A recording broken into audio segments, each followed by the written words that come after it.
오늘 우리에게 주시는 하나님의 말씀 함께 받도록 하겠습니다. 구약성경 창세기 3장 9절에서 12절까지 말씀 드리겠습니다.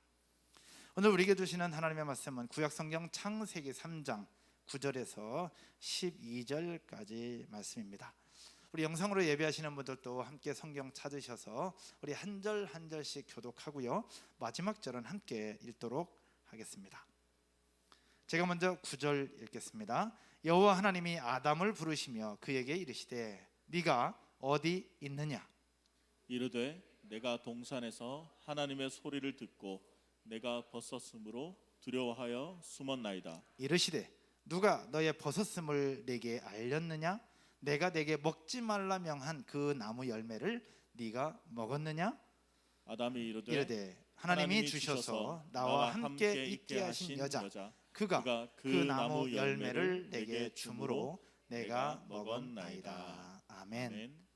오늘 봉독한 말씀을 가지고 네가 어디 있느냐라는 제목으로 말씀을 나누도록 하겠습니다. 사랑하는 여러분 지금 어디 계십니까? 여러분 지금 어디에서 예배를 드리고 계시나요? 날씨가 많이 덥습니다. 무더위가 계속되고 있습니다. 게다가 코로나까지 있어서 마스크를 쓰고 생활한다는 것이 결코 쉽지는 않습니다. 마스크를 쓰고 찬양하는 것도 어렵고 마스크 쓰고 설교하는 것도 어렵긴 마찬가지입니다. 또 이런 예배 시간 외에 현장에서 일하시는 분들도 마스크를 다 쓰고 일하시기 때문에 결코 쉽지는 않습니다. 이 무더운 여름에 마스크 쓰고 생활하지만 그럼에도 불구하고 건강함과 더불어서 이 8월달이 그 어느 해보다도 더 유익하고 보람된 8월달이 되었으면 좋겠습니다. 날씨가 많이 더운데요, 무더운 날씨와 상관없이 최선을 다해서 일하시는 분들이 참 많이 있습니다. 우리 엊그저께 우리 교회 집사님 한 분과 통화를 했습니다. 통화하면서 집사님 혹시 여름 휴가 계획이 있으신지요? 그동안 고생했는데 좀 쉬어야 되지 않을까라고 그렇게 물었더니 회사에 할 일이 많아서 여름 휴가 대신에 회사에 일하러 가기로 결정했다. 그래서 휴가 대신에 회사에 일을 맞춰놓고 9월이나 10월쯤에 휴가를 갈 생각이다 라고 이야기를 하시더라고요. 그 이야기 들으면서 최선을 다해 살아가는 그 모습이 너무 고맙고 감동이었습니다. 하지만 반대로 무더운 여름철을 맞아서 휴가를 다녀오면서 그동안 전반기 열심히 살았으니 이제 하반기를 위해서 한텀 쉬어가시는 분들도 계십니다. 어쩌면 오늘 예배도 휴가지에서 유튜브를 열어놓고 유튜브로 예배를 드리시는 분들도 있을 것입니다. 일하시는 분들은 열심히 그리고 안전하게 최선을 다해서 일하시면서 보람된 일이 좀 되었으면 좋겠고요. 휴가를 보내시는 분들은 진짜 안식을 누림으로 말미암아 이번 8월 한 달을 잘 쉬어서 9월부터 시작되는 하반기가 그 어느 해보다도 정말로 유익한 그런 한 해를 마무리할 수 있는 출발이 되었으면 좋겠다라는 생각을 하게 됩니다. 그래서 저는 이번 8월 한 달 말씀을 준비하면서 2021년 하반기를 위한 영적인 재충전의 시간으로 8월을 잡았습니다. 그래서 8월 한 달 동안 하나님께서 우리 사람들에게 또 하나님의 백성들에게 주셨던 질문 5개를 뽑아서 하나님의 질문 시리즈를 가지고 여러분들과 함께 8월 5주 동안 말씀을 나누려고 합니다. 그 질문 중에 오늘이 첫 번째 시간이죠. 오늘 본문의 전체적인 배경을 살펴보면 이러합니다. 하나님은 천지를 창조하셨습니다. 여러분 아멘이십니까? 하나님은 천지를 창조하셨습니다. 하나님이 천지를 창조하신 이후에 마지막 6째 날 사람을 만드시고요, 하나님이 만드신 사람 중에 아담에게 이렇게 말씀을 하십니다. 에덴 동산에 있는 모든 나무의 열매는 먹어도 된다. 그러나 단 하나 동산 중앙에 있는 나무, 선악을 알게 하는 나무의 열매는 먹지 말라. 먹는 날에는 네가 정령 어떻게 해요? 죽으리라 라고 말씀을 하셨습니다. 아담과 하와는 하나님의 말씀을 기억을 했을 거예요. 그리고 기억을 하면서 에덴 동산을 누리며 살아갑니다. 그런데 어느 날 뱀으로 위장한 사단이 하와를 찾아와 유혹을 합니다. 먹어도 돼. 네가 먹으면 하나님처럼 눈이 밝아질 거야 라고 유혹을 하죠. 하와는 그 유혹을 못 이기고 결국 뱀의 유혹으로 선악을 알게 하는 나무 열매를 따먹습니다. 그런데 거기서 끝나는 것이 아니라 넘지 말아야 되는 선까지 넘으면서 결국 자기 남편에게까지 선악과를 넘겨주죠. 하나님의 말씀을 직접 들었던 아담은 그 하와의 유혹을 뿌리치고 거절했어야 하지만 아담마저도 그 선악과를 먹게 됩니다. 결국 선악과를 먹게 되면서 모든 인류는 죄악 가운데 빠지게 되었는데요. 이후 어떻게 됩니까? 여러분이 이미 알고 있는 것처럼 이후 어떻게 돼요? 아담과 하와는 결국 여호와의 낯을 피하여 동산 뒤로 숨어 버립니다. 동산 뒤로 숨어 버리고 에덴 동산에서 쫓겨나는 것 같지만 쫓겨나기 직전에 하나님이 하셨던 일이 있어요. 하나님이 하셨던 일이 오늘 여러분들과 함께 나눌 이야기입니다. 여호와 하나님께서는 동산 뒤로 숨어 있는 아담과 하와를 찾아 나섭니다. 그들을 찾아 나선 여호와 하나님께서 그들에게 하셨던 첫 번째 질문이 바로 무엇이냐? 네가 어디 있느냐였습니다. 네가 어디 있느냐? 다 같이 한번 따라서 해볼까요? 네가 어디 있느냐? 어디 있느냐? 그 네가 어디 있느냐는 질문은 아담과 하와에게뿐만 아니라 오늘 예배를 드리고 있는 저와 여러분들에게도 주시는 말씀이요, 주시는 질문이라고 생각해 볼 수 있습니다. 이런 배경 속에서 오늘 이 시대를 살아가고 있는 우리에게 주시는 메시지는 무엇일까? 또 네가 어디 있느냐라는 질문 속에 담겨 있는 의미는 무엇일까? 함께 나누어 보려고 합니다. 첫 번째는요, 네가 어디 있느냐라는 질문에 담겨 있는 의미는 이것입니다. 다 같이 따라서 한번 해볼까요? 숨어 있지 말고 나오라. 첫 번째 의미는 숨어 있지 말고 나오라는 것이었습니다. 예전에 제가 전도사 때 사역을 할 때였습니다. 청소년들을 데리고 함께 사역을 했었는데 그 청소년 중에 하나가 부모님과 싸웠어요. 심하게 싸웠어요. 근데 어머니한테 대들었던 그 아들이 아버지에게 혼날 것 같은 두려움에 결국 집을 가출해요. 집을 가출하면서 친구 집에 숨었습니다. 그 학생이 제가 담당했던 학생이기 때문에 여기저기 수소문해서 친구 집에 숨어서 지낸다는 사실들을 제가 확인을 했고 그 사실을 엄마 아빠와 함께 이야기를 했습니다. 그래서 무조건 혼내지 말고 들어와서 함께 다시 회복될 수 있도록 뭔가를 해보자라고 부모님과 함께 이야기를 하고 있었을 때였습니다. 그때 아빠가 그 집 나간 아들에게 전화를 하면서 했던 첫 번째 질문이 이거였습니다. 너 어디 있는 거야? 라고 말씀하셨어요. 아빠가 아들을 향해서 너 지금 어디 있는 거야? 라는 질문을 했는데 아빠는 분명히 그 아들이 자기 친구 집에 있다는 것을 알고 있었습니다. 왜? 제가 가르쳐 줬거든요. 누구누구 집에서 지금 며칠째 묵고 있다고. 아빠는 분명히 알고 있었어요. 그럼에도 불구하고 자기 집 나간 아들을 향해서 너 지금 어디 있는 거야? 라고 질문을 하는 것이었습니다. 아빠가 아들을 향한 그 질문, 너 지금 어디 있는 거야? 라는 그 질문 속에 담겨있는 의미는 과연 무엇일까? 오늘 본문 9절에서 이렇게 말씀을 하고 있습니다. 오늘 본문 9절입니다. 여호와 하나님이 아담을 부르시며 그에게 이르시되 네가 어디 있느냐? 하나님께서는 미사여구 사용하지 않습니다. 그냥 단도직입적으로 물어요. 네가 어디 있느냐? 어디라는 표현은 장소를 나타내는 단어입니다. 하지만 하나님께서는 현재 아담이 있는 장소를 모르셔서 그 위치를 물어보시는 질문이 아닙니다. 이는 오히려 아담으로 하여금 너의 현재 상태가 어떠하냐? 또 아담의 행동에 대한 반성을 촉구하는 질문인 것이죠. 너 지금 어디 있느냐라는 질문은 네가 있는 장소를 물어보는 것이 아니라 지금 너 뭐 하고 있느냐라고 물으시는 질문이에요. 하나님께서 물으시는 이 질문의 의도를 아담은 알았을까요? 몰랐을까요? 여러분 어떻게 생각하십니까? 아담이 알고 있었을까? 모르고 있었을까? 그 다음에 아담이 이렇게 대답을 합니다. 10절이에요. 10절. 여러분이 한번 고백할까요? 같이 읽겠습니다. 시작. 이르되 내가 동산에서 하나님의 소리를 듣고 내가 벗었으므로 두려워하여 숨었나이다. 아멘. 아담은 하나님이 왜 부르시는지 그리고 자신을 왜 찾아오셨는지 이미 알고 있었습니다. 또한 지금 어디 있느냐, 숨어있는 장소를 묻는 것이 아니라 아담을 향한 존재론적 질문이라는 사실도 아담은 알고 있었어요. 이런 사실들을 알았다면 아담이 뭐라고 대답해야 될까요? 여러분 뭐라고 대답해야 되겠어요? 제가 잘못했어요. 제가 죄를 짓고 숨었습니다 라고 얘기를 해야 정상이잖아요. 근데 아담은 지금 뭐라고 얘기를 하고 있느냐? 이렇게 얘기합니다. 하나님의 소리를 듣고 내가 벗었으므로 두려워하여 숨었나이다. 맞는 이야기 같은데 사실은 맞는 이야기가 아닙니다. 본인의 죄악과 본인의 부족함과 본인의 실수, 본인의 그것을 돌려서 지금 이야기를 하고 있는 아담의 모습을 볼 수 있습니다. 왜 그러냐? 지금 자기가 벗은 사실들을 알고 두려워해서 숨었다고 고백을 하고 있잖아요. 근데 아담이 범죄하기 전에는 옷 입고 있었나요? 아담이 범죄하기 전에도 옷 벗고 있었어요. 이미 범죄하기 전에도 벗고 있었고, 벗고 있었음에도 불구하고 하나님이 두려워서 숨어 있지 않았어요. 벗고 생활했지만 그럼에도 불구하고 에덴 동산을 누리면서 살아왔단 말이죠.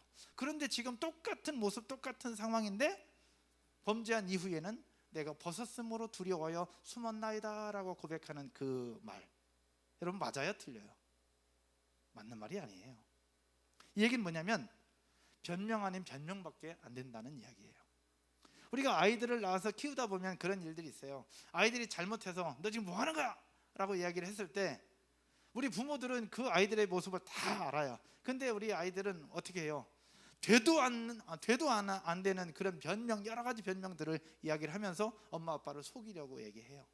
근데 속이려고 아무리 본인이 하지만 엄마 아빠는 알아요, 몰라요? 다 알죠. 왜 이런 얘기 하는지, 지금 무슨 일을 했는지 엄마 아빠는 다 알아요. 그런데 그럼에도 불구하고 아이들은 말도 안 되는 여러 가지 변명과 여러 가지 이유를 들어서 엄마 아빠를 속이려고 얘기하죠. 오늘 아담의 모습이 그러해요. 아담이요, 몸이 벌거벗었기 때문에 두려워한 것이 아니라 선악과를 따먹은 이후 마음이 간교해졌기 때문에 여호와 하나님의 거룩하심과 그 영광 앞에서 두려움을 느꼈던 것이고, 네가 먹는 날엔 정녕 죽으리라고 말씀하신 그 심판 앞에서 두려워서 숨었던 거예요. 그것을 알고 있었다면 어떻게 해야 됐을까? 그냥 잘못했다고 고백하고 나왔어야 되는데 하나님이 주신 기회를 저버리고 또 한 번 숨어 들어가는 아담의 모습을 보여주고 있습니다. 이처럼 죄는요, 우리를 두렵게 만듭니다. 우리를 더 숨게 만들고요, 더 하나님으로부터 더 멀어지게 만드는 것이 죄의 속성이에요. 제가 창피한 이야기인데, 제가 전도사 때였습니다. 상록수 넘어가는 고가다리 밑에 한대암역에서 우회전을 하면 이제 동산교회 쪽으로 가는 그 다리 밑이었습니다. 한대암역에서 아는 선교사님을 모시다 드리고 차를 타려고 하는 그 순간에 핸드폰 벨이 울렸습니다. 그래서 무의식적으로 핸드폰을 받으면서 차 시동을 켜고 운전을 하면서 상록수 고가다리에서 우회전을 하고 동산교회로 가는 길이었습니다. 근데 우회전을 하는 그 순간 앞에 경찰이 딱 서 있는 거예요. 경찰을 만나기 전까지는 제가 무슨 잘못을 하고 있고 어떤 행동을 하고 있는지를 알지 못했습니다. 근데 딱 우회전하는 순간 삑 불면서 딱 대라고 얘기하는 그 순간에 제가 알았어요. 저는 두 가지 잘못을 하고 있더라고요. 하나는 운전 중에 핸드폰으로 통화를 하고 있었던 겁니다. 요즘 같은 때는 블루투스가 있으니까 그러지만 그때는 제가 세상에서 제일 좋은 차를 타고 있었기 때문에 블루투스 같은 거 없었거든요. 그냥 핸드폰 들고 통화를 하고 있었고, 통화한다는 이름 아래 그거 신경 쓰다가 안전벨트도 매지 않은 상황이었습니다.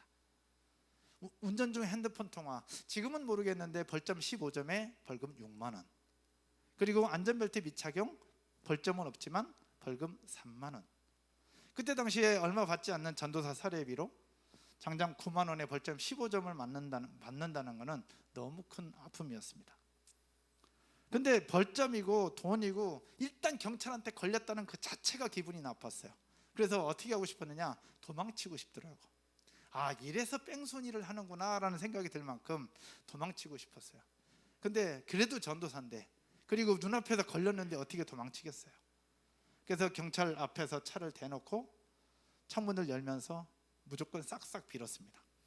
저 잘못한 거 안다고 싼 거로 해달라고, 저 잘못한 거 아니까 싼 거로 해달라고 싹싹 빌었습니다. 경찰이 웃으면서 제 면허증을 받아갔는데, 그러면서 체크를 하더라고요. 그러면서 일명 딱지를 끊었죠. 근데 딱지를 끊었는데 그 끊은 딱지를 제가 받아보면서 한편으로는 할렐루야였고 한편으로는 너무 창피했습니다. 왜냐하면 할렐루야인 이유는 딱지의 금액은 2만 원짜리였거든요. 너무 감사하죠. 6만 원에 3만 원, 9만 원이 아니라 2만 원짜리 끊었으니까 얼마나 감사하겠어요. 근데 그 내용은 너무 창피했습니다. 내용은 뭐였냐? 노상방뇨였거든요. 이 운전 중에 핸드폰 안전벨트 미착용을 노상방뇨로 끊어주면서 2만 원짜리 끊어줬는데, 그러면서 저는 한편으로는 뭐 많은 일들이 있었는데 그때 생각이 들었던 게 이거였어요.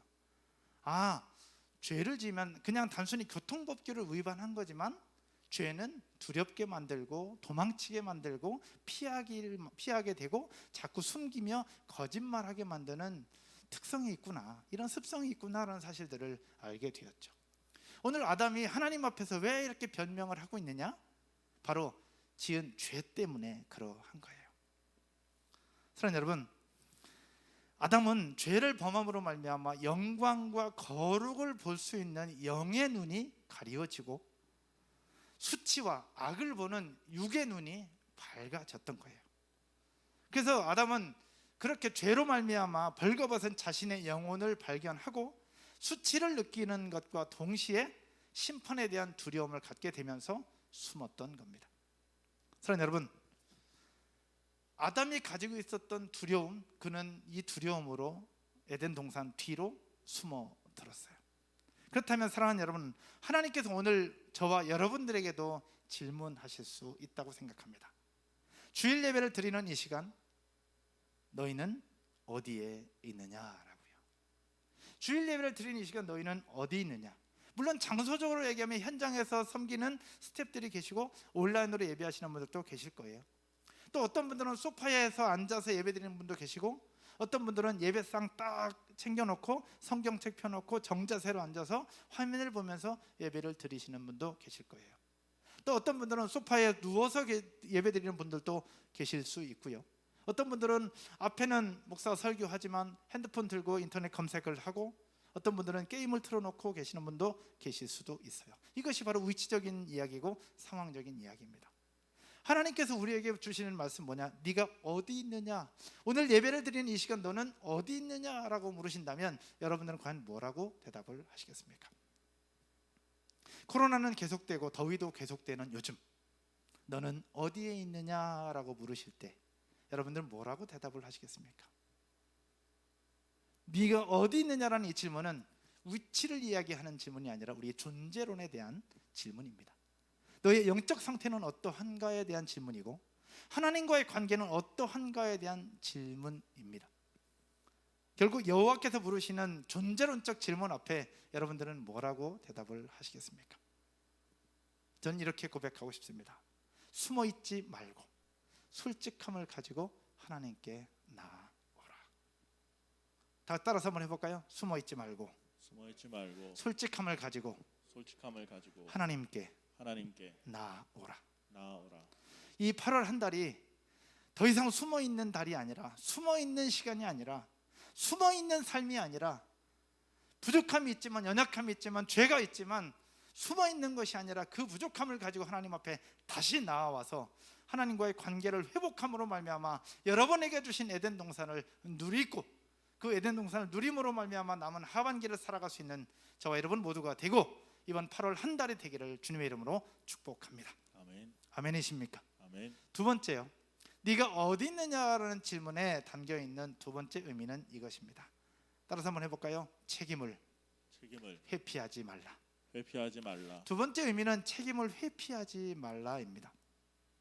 네가 어디 있느냐 물으시는 존재론적 질문 앞에 아담은 이런저런 변명을 대고 있는데요, 사실은 아담은 이런 변명을 해서는 안 되고, 하나님의 명령을 어기고 선악과를 따먹어서 불순종 때문에 두려워 숨었습니다 라고 솔직하게 고백하고 나왔어야 되잖아요. 근데 아담은 그렇게 하지 않아요. 조금 전에 봤던 10절에 이렇게 말씀을 하고 있잖아요. 이르되 내가 동산에서 하나님의 소리를 듣고 내가 벗었으므로 두려워하여 숨었나이다. 결국 자기 자신을 돌아보도록 촉구하고, 네가 한 잘못, 네가 한 실수 내가 다 알아, 그러니까 나에게로 돌아와 라고 말씀하시며 새로운 기회를 주시는 하나님의 질문 앞에 돌아오고 나아왔어야 되지만 아담은 그 기회를 박차버리고 맙니다. 결국 하나님이 주신 그 기회를 놓쳐버려요. 사랑하는 여러분, 죄인이 마음의 두려움에서 벗어나 평안한 삶을 유지할 수 있고 평안한 삶을 살 수 있는 유일한 방법이 무엇인지 여러분 아십니까? 죄인이 우리의 죄의 문제를 해결하고 하나님 앞에 나와 평안한 삶을 살 수 있는 유일한 방법은 바로 무엇이냐? 죄와 사망의 권세를 깨뜨리고 우리를 위해서 십자가에 달려 죽으신 예수 그리스도 앞으로 나오는 것임을 믿으시기를 주님의 이름으로 축복합니다. 아멘. 예수께로 나올 때만 우리의 부족함을 해결하고 우리의 죄의 문제를 해결하고 우리 연약함과 우리의 실수를 해결할 수 있는 거예요. 오늘 예배뿐만 아니라 이번 8월 한 달 말씀을 드리고 예배를 드리면서 하나님께로 다시 나오고 우리를 위해서 구원자 되신 예수 그리스도 앞으로 다시 나와서 하나님과의 관계를 다시 회복하고 영적인 삶에 다시 한번 재충전되는 저와 여러분 모두가 되시기를 주님의 이름으로 축복합니다. 더 이상 숨지 말자는 얘기예요. 우리가 하나님 앞에 죄의 문제를 가지고 나왔다, 우리 부족함을 가지고 나왔다, 우리 연약함을 가지고 나왔을 때 하나님이 너희놈! 그렇게 얘기하실까요? 하나님은 그러지 않으세요. 무엇을 통해서 할 수 있느냐? 요한 1서 1장 8절과 9절의 말씀 함께 보겠습니다. 우리가 부족한 것을 가지고 죄의 문제를 가지고 나왔을 때 하나님이 뭐라고 말씀하시는가? 우리 8절 9절 같이 한번 읽겠습니다. 시작. 만일 우리가 죄가 없다고 말하면 스스로 속이고 또 진리가 우리 속에 있지 아니할 것이요. 만일 우리가 우리 죄를 자백하면 그는 미쁘시고 의로우사 우리 죄를 사하시며 우리를 모든 불의에서 깨끗하게 하실 것이요. 아멘. 뭐라고 얘기하는 거예요? 죄가 없다고 말하면 스스로 속이고 진리가 우리 속에 있지 아니할 건데, 부족함을 가지고 스스로 자백하며 하나님 앞에 나오면 모든 것을 깨끗하게 용서해 주신다는 하나님의 말씀. 이 말씀으로 다시 한번 용기를 갖고 소망을 가지며 하나님 앞에 나올 수 있는 저와 여러분 모두가 되실 줄로 믿습니다. 아멘. 인간에게 던진 첫 번째 질문, 네가 어디 있느냐였어요. 두 번째 질문은 바로 무엇일까? 두 번째 질문은요, 이렇게 말씀합니다. 누가 너의 벗었음을 내게 알렸느냐? 내가 내게 먹지 말라 명한 그 나무 열매를 네가 먹었느냐? 라고 물으십니다. 내가 먹지 말라고 한 거 너 먹었느냐? 라고 물으시는 거예요. 하나님이 아담에게 너 먹었느냐? 라고 물으시면 아담은 뭐라고 대답해야 될까요? 뭐라고 대답하면 될까요? 네, 죄송합니다. 제가 먹었습니다. 유혹으로 그냥 먹었습니다. 죄송합니다. 잘못했습니다. 그러면 끝나는 거예요. 하나님이 요구하는 건 그거거든요. 제가 먹었습니다. 죄송합니다. 그러면 끝나. 근데 지금 아담은 뭐라고 얘기를 하고 있느냐? 오늘 보면 12절에 여러분이 한번 읽어볼까요? 12절 다 같이 한번 읽겠습니다. 아담이 뭐라고 대답하느냐? 예, 먹었습니다. 잘못했습니다. 용서해 주세요. 그러면 끝나는데 그렇게 하지 않아요. 12절에 이렇게 이야기를 합니다. 12절 다 같이요. 시작. 아담이 이르되 하나님이 주셔서 나와 함께 있게 하신 여자 그가 그 나무 열매를 내게 주므로 내가 먹었나이다. 아멘. 이미 여러분 아시는 말씀이잖아요. 아담은 자신의 잘못에 대한 책임을 다른 데로 돌리고 있어요. 첫 번째 누구한테 돌리느냐? 자기의 짝꿍인 하와에게 그 책임을 돌리고 있어요. 하와 때문에 자기가 먹었다고 얘기를 하는 거잖아요. 하와 때문에. 그런데 첫 번째 직접적으로는 하와를 이야기하지만 더 근본적으로 돌아보면 누구를 지금 이야기를 하고 있느냐? 하나님에 대해서 이야기를 하고 있어요. 뭐라고 얘기하느냐? 하나님이 주셔서 나와 함께 있게 한 여자 그가 나한테 줘서 내가 먹었다라고 얘기하는 거예요. 그 근본적으로는 지금 누구한테 책임을 돌리고 있느냐? 여호와 하나님에게 그 책임을 돌리고 있는 겁니다. 범죄한 인간의 파렴치한 그 모습이죠. 하나님이 내게 주신 저 여자 때문에 먹었다. 근데 사실 저 여자를 나한테 붙여주신 하나님이 나한테 붙여주지 않았냐? 그래서 제가 먹었다라고 얘기하는 인간의 아주 죄성을 가진 그 모습이에요. 그런데 아담뿐만이 아니라 이렇게 책임을 회피하고 책임을 전가하는 사람은 아담 외에 또 있었어요. 바로 하와도 그러했습니다. 하와는 그 범죄의 책임을 뱀에게 전가하고 있어요. 13절의 말씀입니다. 13절 제가 한번 읽겠습니다. 여호와 하나님이 여자에게 이르시되 네가 어찌하여 이렇게 했느냐라고 물어요. 그랬을 때 여자가 이렇게 대답합니다. 여자가 이르되 뱀이 나를 꿰물어 내가 먹었나이다. 뱀 때문에 그렇다는 얘기지. 그럼 아담과 하와만 그러한가? 성경의 여러 가지 부분들 보면 많은 사람들이 그래요. 대표적으로 금송아지 우상을 만들면서 하나님 앞에 책망받았던 아론, 결국 백성들 때문에 만들었다라고 얘기해요. 본인이 만들어 놓고 백성들 때문에 만들었다라고 백성들에게 책임을 전가합니다. 사무엘에게 네가 왜 제사를 먼저 지냈느냐, 왜 짐승의 소리가 들리느냐라고 사무엘에게 책망받았던 사울왕이 뭐라고 얘기하고 있느냐, 백성들이 그렇게 했다라고 백성들에게 책임을 전가합니다. 또 예수님의 재판을 진행하고 예수님의 사형을 언도했던 빌라도, 결국 성경을 보면 빌라도는 예수님의 재판에 넘기지 않으려고 노력한 건 맞아요. 근데 결국 결정은 본인이 했어요. 근데 결국 어떻게 이야기를 하느냐, 나는 안 하려고 했는데 백성들이 요청해서 그렇게 했다라고 백성들에게 모든 책임을 전가합니다. 결국 본인이 결정하고 본인이 책임질 수 있는 자리인데 본인이 했다고 얘기 안 하고 누군가 때문에 했다고 계속해서 변명하고 책임을 회피하고 있는 그 모습입니다. 우리는 과연 어떠합니까? 목사인 저 역시도 책임을 회피하고 싶고 누군가에게 책임을 전가하고 싶을 때가 한두 번이 아니에요. 저 역시 인간의 모습을 가지고 있다는 얘기죠. 여러분들은 과연 어떠하십니까? 범죄한 인간은 할 수만 있으면 자신의 잘못을 자기가 했다고 얘기하지 않아요. 그리고 누군가에게 책임을 전가하려고 하고 혹시라도 뭔가 때문에 걸리면 이거는 운이 없다라고 얘기를 하면서 결국 나한테는 잘못 없고 누군가 때문에 누구 때문에라고 그렇게 이야기를 하고 있는 인간의 모습을 볼 수 있습니다. 우리 개척 초창기에 4층에서 우리 예배를 드리고 모임을 하고 할 때 재밌는 일이 하나 있었어요. 4층에서 우리 아이들이 신발 던지기를, 사람들이 이제 성도님들 다 끝나고 갈 때 주일날 늦게 신발 던지기를 하면서 자기들끼리 놀고 있었어요. 근데 제가 사무실에 우연히 있다가 자리에서 일어났는데 갑자기 천장에 있는 등이 신발 던지기 하는 그 신발에 맞아서 등이 떨어진 거죠. 등이 이렇게 막 부서진 거예요. 그 순간에 밖으로 나갈까 그러다가 잠깐 참아봤어요. 그랬는데 그 아이들이 신발 던지기 하면 놀다가 그 등이 부서졌으면 그 옆에 있는 어른들한테 누군가 얘기하거나 사무실은 저한테 얘기하거나 뭔가 문제가 있으면 저한테 얘기해야 되잖아요. 아니면 누구 집사님한테 얘기해야 되는데 사고 친 그 친구들이 다 어떻게 했느냐, 아무 일 없다는 듯이 키즈카피로 다 도망쳐 버렸어요. 제가 그 모습을 눈으로 딱 보고 있었어요. 아무도 얘기 안 하고 다 도망쳤어요. 그리고 나서 그 다음 주에 제가 누가 그랬는지 알거든요. 그냥 제가 모른 척하고 얘야 저거 왜 그랬어? 저거 왜 그랬어? 그랬더니 모르겠는데요? 저거 니네 지난번에 신발 던지기 하지 않았어? 그랬더니 저 안 그랬는데요? 아마 누가 그런 것 같은데요? 라고 얘기하는 그 모습을 보면서 마음이 많이 아팠어요. 근데 그 모습은 그 아이들의 모습이 아니라 우리들의 모습 속에서도 동일하게 나타나는 것 아닐까라는 얘기죠. 그러면서 친구에게 핑계를 대는 것. 첫 번째 죄는 본인이 사고 친 것, 두 번째 죄는 친구에게 핑계를 대는 것, 그리고 거짓말 추가. 그냥 잘못했어요, 제가 그랬어요 라고 얘기하면 끝나는 문제인데 자꾸만 돌리면서 누군가에게 책임을 전가하고 숨으려고 하는 인간의 모습이 나타난다는 얘기죠. 이런 거는 아이들이, 우리가 어른들이 그렇게 하라고 가르쳐서 그럴까? 아니에요. 인간의 죄성 때문에 그러해요.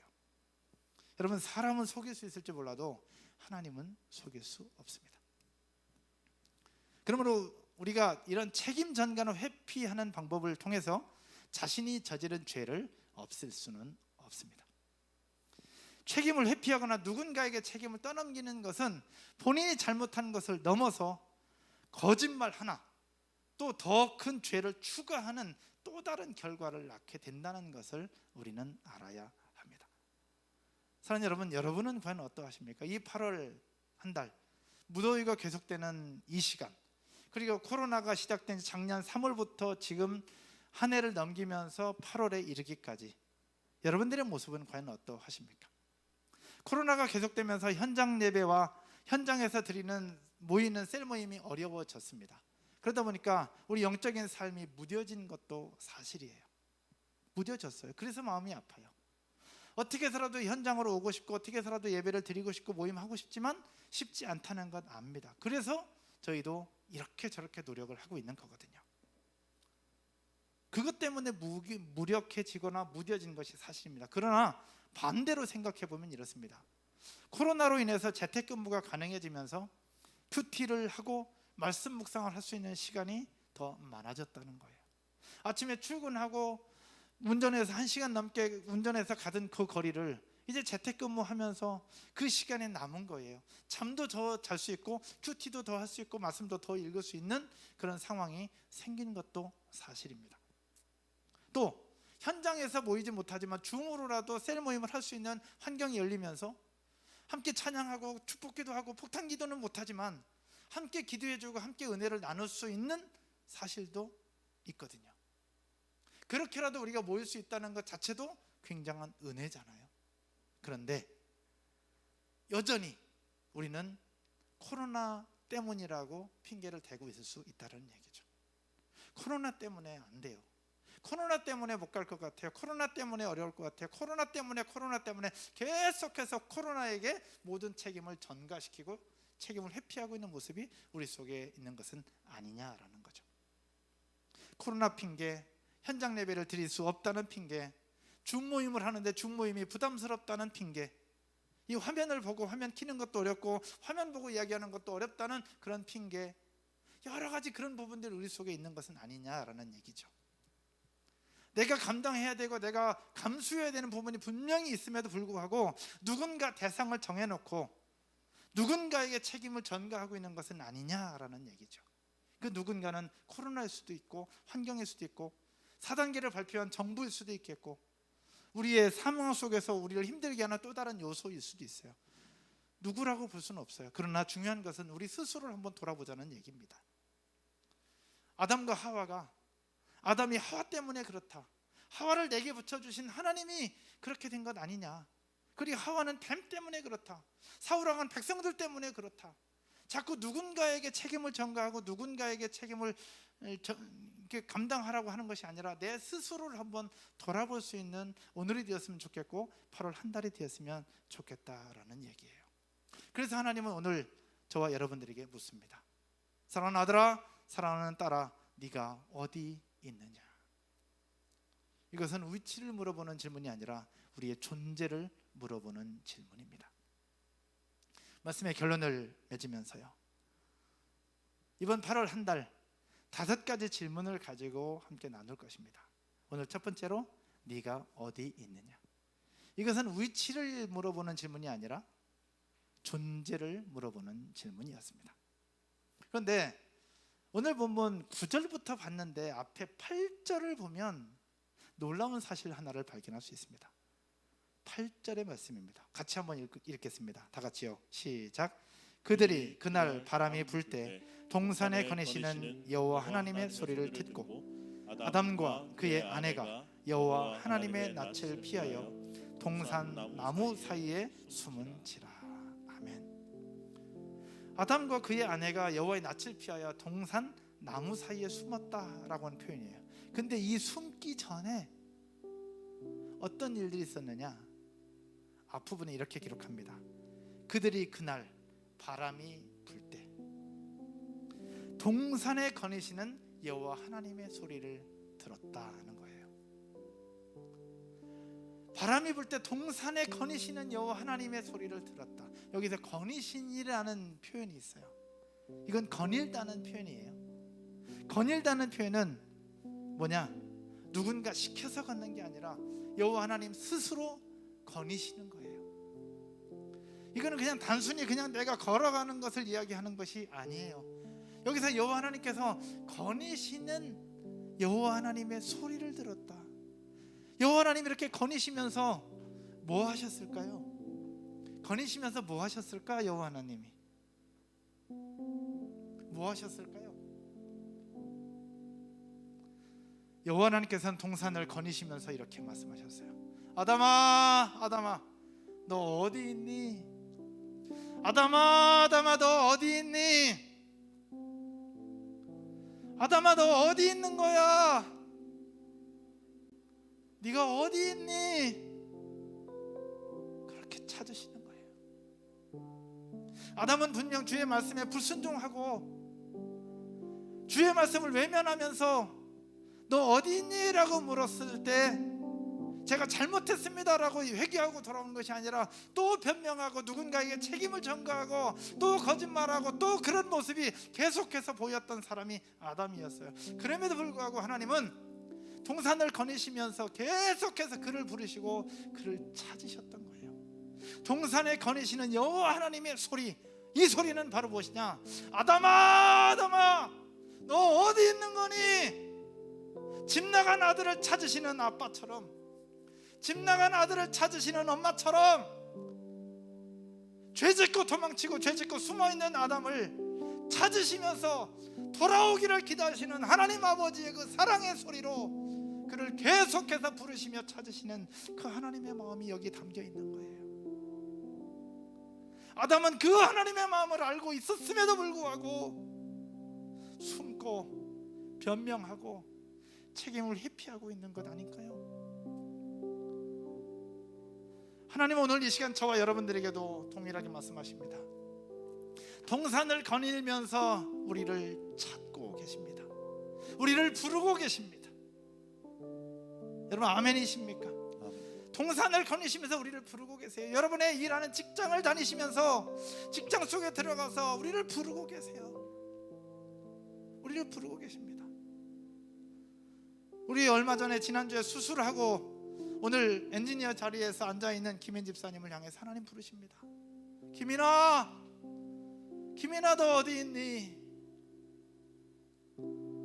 현장에 엔지니어 자리에 앉아있는 김인이를 부르는 게 아니라 수술하고 아파 있는 상황 속에서도 하나님을 예배하려고 모여있는 저 사람을 향하여 부르고 계시는 거예요. 예배 자리에 있어야 되는데 예배 자리에 없고 다른 곳에 가 있는 그를 향해서 누구야 누구야 라고 부르시는 그 하나님의 소리를 우리는 들어야 될 줄로 믿습니다.